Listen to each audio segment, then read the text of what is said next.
Terima kasih. Shalom, selamat sore untuk kita semua. Shalom. Shalom. Ya, saya berterima kasih bisa diberi kesempatan melayani di Persekutuan IC3 pada kesempatan ini. Ya, ketika saya diminta untuk menyampaikan renungan dengan tema berdamai dengan kanker, saya teringat ketika awal-awal munculnya virus COVID-19, lalu berproses dengan regulasi pemerintah, dan pada akhirnya muncullah regulasi atau kebijakan pemerintah, kita harus berdamai dengan COVID. Dan wujud atau hal praktis yang bisa dilakukan kita berdamai dengan COVID itu disebutkanlah kita menaati 5M, yakni mencuci tangan, lalu menggunakan masker, menjaga jarak, mengurangi mobilitas, dan menghindari kerumunan, gitu ya. Nah, saya ketika merenungkan tema ini, saya berpikir ini tema yang agak bagi saya sedikit punya kesulitan tersendiri, karena menurut saya ini lebih pas yang menyampaikannya adalah mereka atau saudara-saudara saya yang memang mengalami sakit penyakit ini. Ya, saya memang pernah mengalami waktu saya kuliah di Bandung dulu, dan kalaupun saya menyampaikan dalam perenungan ini, itu berarti bahwa bagian ini merupakan pendalaman saya pribadi lewat satu teks yang saya pilih, tapi juga pengalaman saya sebagai pendamping atau caregiver istri saya yang mengalami sakit penyakit kanker payudara. Saya akan membaca bagi kita perenungan firman Tuhan dari teks yang saya pilih dari Ayub pasal 42 ayat 2 sampai ayatnya yang ke-6. Namun saya hanya membaca kali ini hanya membaca ayat 5 saja yang merupakan intinya. Semuanya inti, tapi saya memilih membaca satu saja. Namun dalam pendalaman saya mengupas semuanya, baik dari ayat 2 sampai ayatnya yang ke-6. Yang saya baca dari ayat 5 saja. Hanya dari kata orang saja aku mendengar tentang engkau. Tapi sekarang mataku sendiri memandang engkau. Nah, Bapak Ibu Saudara terkasih dalam Tuhan, sedikit saya mereview latar belakang Ayub. Ya, Ayub ini kalau kita membaca salah satu tokoh Perjanjian Lama yang terkenal, dan siapa dia kita bisa membaca dari pasal 1, ya. Di sana diuraikan siapa dia, keluarganya keluarga yang baik, dia orang saleh, jujur, lalu takut akan Tuhan, berarti punya integritas baik secara rohani maupun secara karakter, kehidupan sosialnya juga baik. Namun dengan segala kelebihan yang dia punya di dalam keluarganya yang begitu harmonis, baik, dia diperhadapkan pada situasi yang amat sangat menggetarkan, menggetirkan, penderitaan yang amat sangat. Dan saking penderitaan itu teramat sangat baginya, para sahabatnya juga menghakiminya,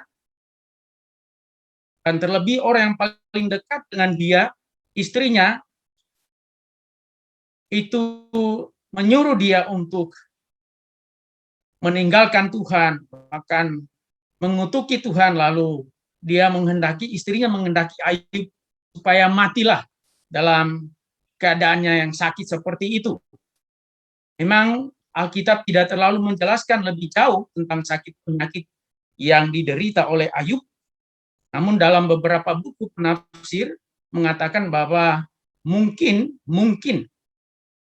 penyakit yang diderita Ayub saat itu adalah kategori jenis kanker kulit. Nah, Bapak Ibu Saudara yang terkasih dalam Tuhan, kembali ke tema berdamai dengan kanker.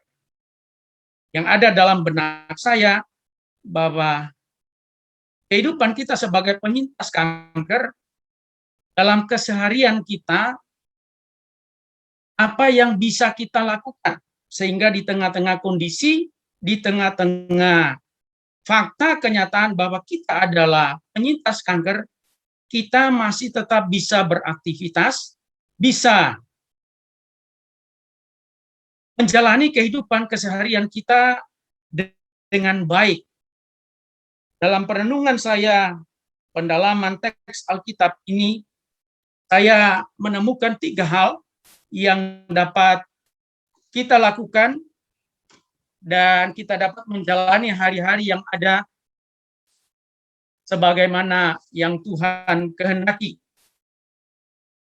Nah, kalau kita mau jujur, memang tidak mudah menghadapi kenyataan, kita menerima kenyataan diri bahwa kita adalah seorang penderita kanker. Tidak mudah.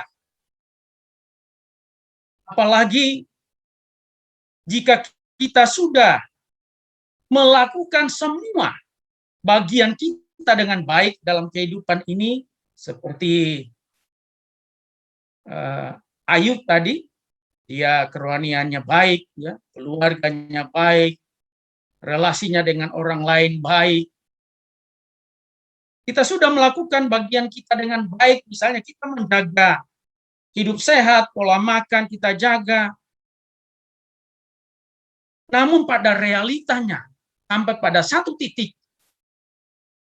kita ketahui bahwa diri kita menderita penyakit kanker. Itu tidak mudah.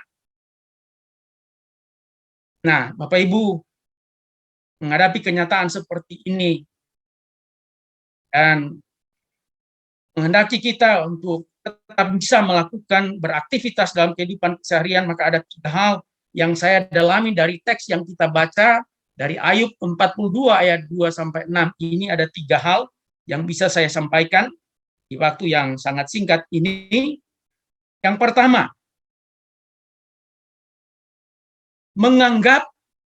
baiklah kita menganggap bahwa situasi kita sedang menderita sakit ini merupakan satu alarm yang baik dari Tuhan.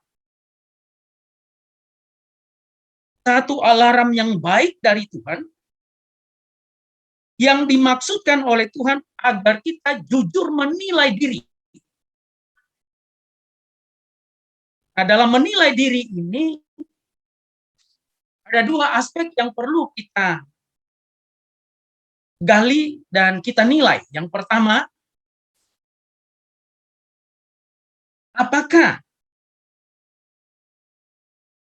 kita jujur menilai bahwa kita sungguh bisa berdamai dengan Tuhan dengan kenyataan real. Kita dapati bahwa kita adalah seorang penyintas kanker. Artinya, apakah tidak ada rasa kecewa, rasa menuntut keadilan kepada Tuhan? Kenapa saya harus kena penyakit seperti ini? Mari kita nilai.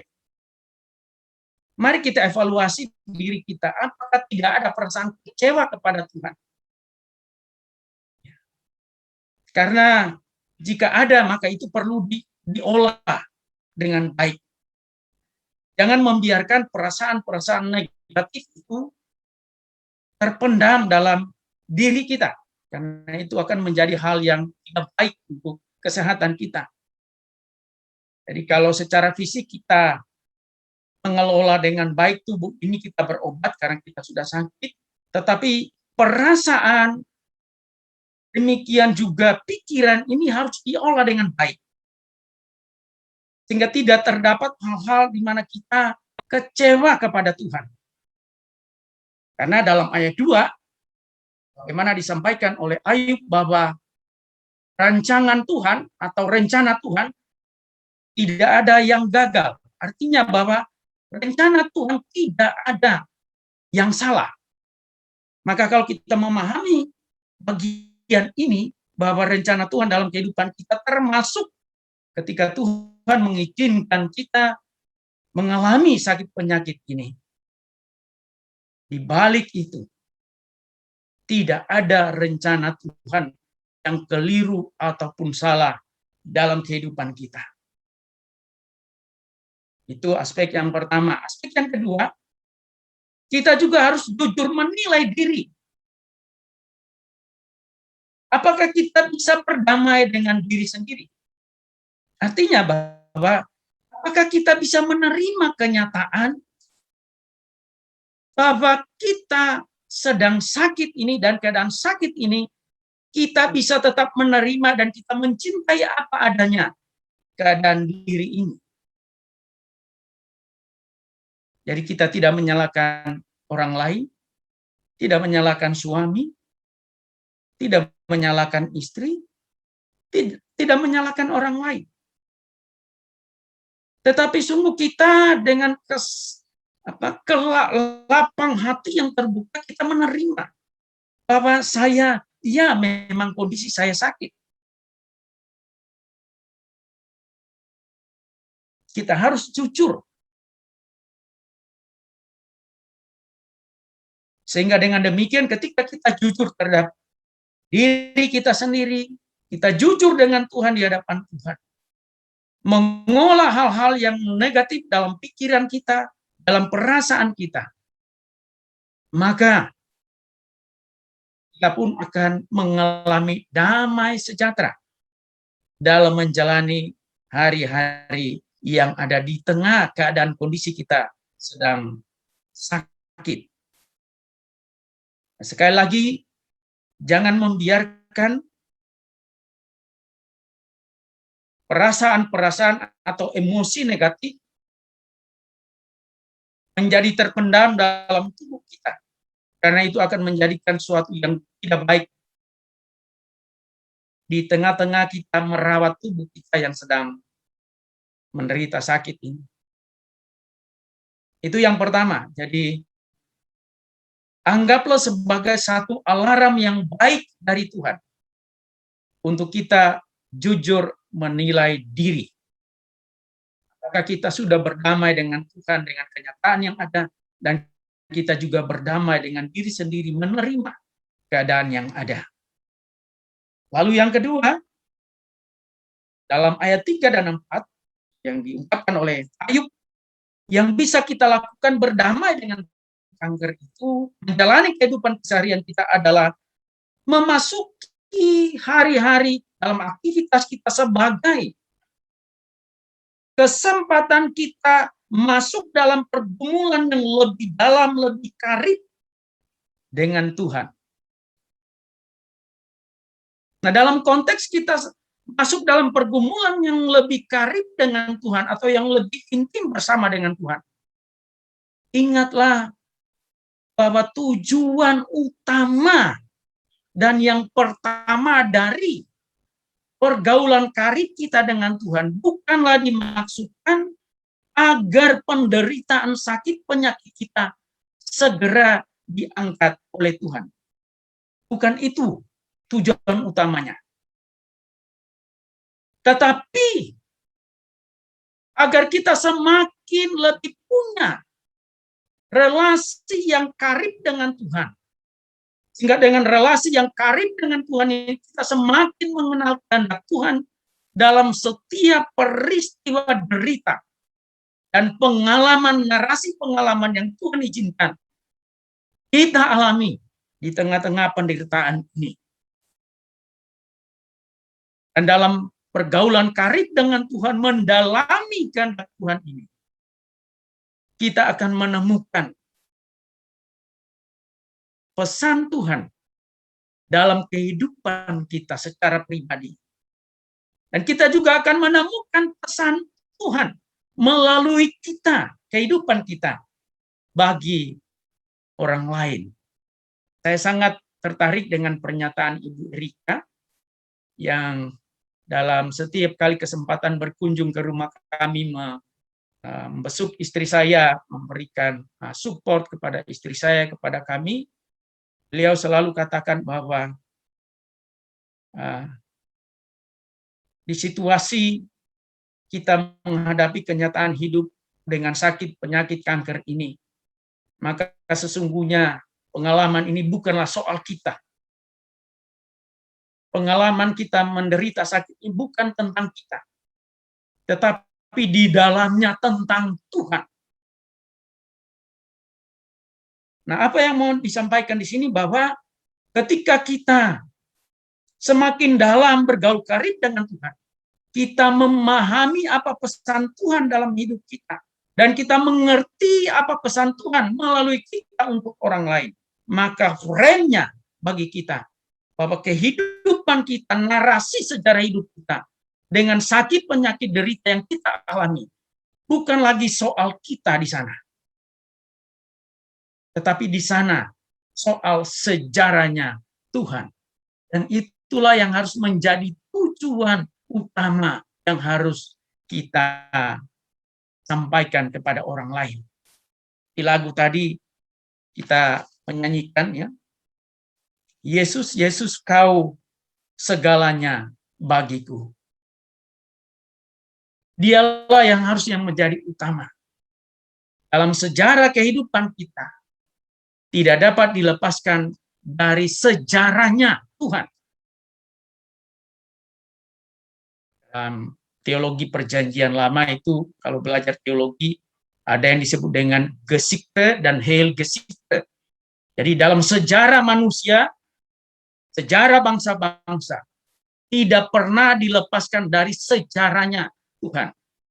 Jadi dalam kehidupan kita, narasi apapun yang Tuhan ukir itu tidak akan pernah bisa lepas dari sejarahnya Tuhan.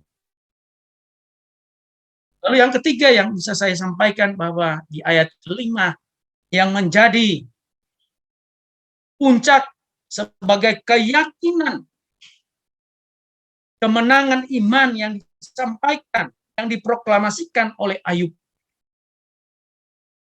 Di tengah-tengah situasi yang saat itu dia belum berubah. Dia masih sakit. Orang-orang menjauhi dia. Istrinya meninggalkan dia, mengkhianati dia. Bukan lagi soal pemulihan keadaan yang dia harapkan. Oleh karena dia menemukan apa yang Tuhan maksudkan dalam kehidupannya. Ayub sampai pada perspektif yang baru, membaca tentang penderitaan hidup. Itu yang diungkapkan dalam ayat yang kelima. Hanya dari kata orang saja aku mendengar tentang engkau. Tapi sekarang mataku sendiri memandang engkau. Ada perspektif baru, perspektif iman yang baru. Bagi seorang Ayub melihat, memandang penderitaan hidup. Dan perspektif yang baru itu membuat Ayub tidak lagi berbantah dan menggugat Tuhan. Jadi kalau logisnya, orang yang menderita, yang dihukum itu seharusnya orang yang hidupnya kacau balau, gitu ya. Bukan orang yang taat, bukan orang yang hidupnya benar. Nah, ini kan kebalikan. Ayub itu orang yang hidupnya benar, dan Tuhan sendiri yang menilai. Tapi pertanyaannya, kenapa orang benar hidupnya menderita? Kalau Tuhan itu baik, kenapa saya kena kanker? Misalnya seperti itu. Di buku yang kedua, ya. Why me God? Kenapa harus saya yang kena? Dalam perspektif iman yang baru, di tengah penderitaan, justru seorang Ayub mengerti bagaimana melihat penderitaan dari kacamatanya Tuhan. Bapak Ibu terkasih dalam Tuhan, justru di tengah deritalah kadang kita dibawa untuk mengenal semakin dalam. Mengerti, di tengah penderitaan justru kita memahami, semakin memahami kebaikan Tuhan bagi kita. Nah, Bapak Ibu Saudara terkasih dalam Tuhan, apa yang menjadi pokok keyakinan iman yang diproklamasikan oleh Ayub ini? Menarik karena teks ini ditempatkan sebelum pemulihan Tuhan kerjakan. Itu artinya begini, Bapak, pemulihan yang Tuhan kerjakan memulihkan keadaan Ayub itu terjadi menjadi konsekuensi logis ketika Ayub memang dari awalnya sudah menang atas penderitaan. Dan itu dia nyatakan dalam keyakinan imannya. Bahwa di dalam derita, dia melihat Tuhan. Nah, itulah yang menjadi keyakinan bagi kita. Seperti lagu yang kita nyanyikan tadi. Dia Allah yang Immanuel.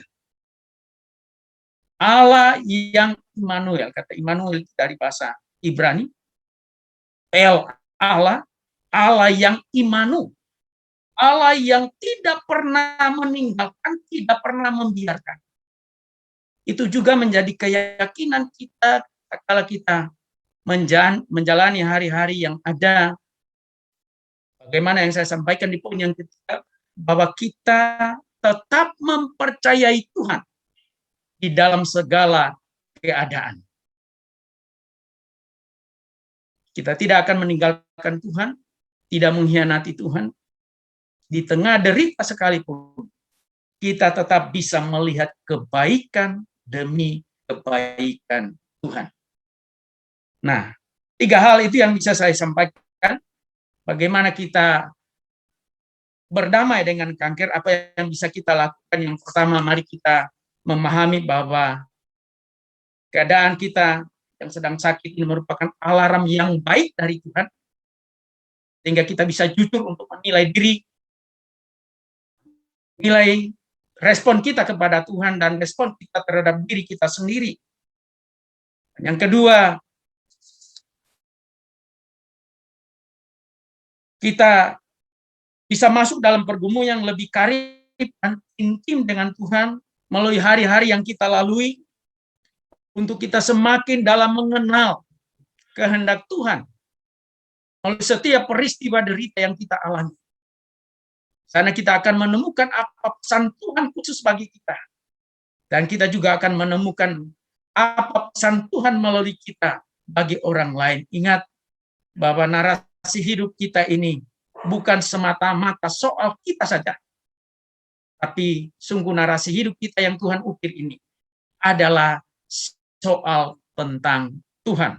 Yang ketiga, mari kita tetap mempercayai Tuhan dalam segala keadaan hidup ini. Karena dia Allah Immanuel, tidak pernah membiarkan kita, tidak pernah meninggalkan kita. Termasuk di tengah derita sekalipun yang kita alami, kita tetap bisa melihat dan mengalami kebaikan demi kebaikan Tuhan. Kita praktikkan, kita lakukan, kita akan merasakan damai sejahtera Tuhan ada menyertai kita. Amin. Shalom.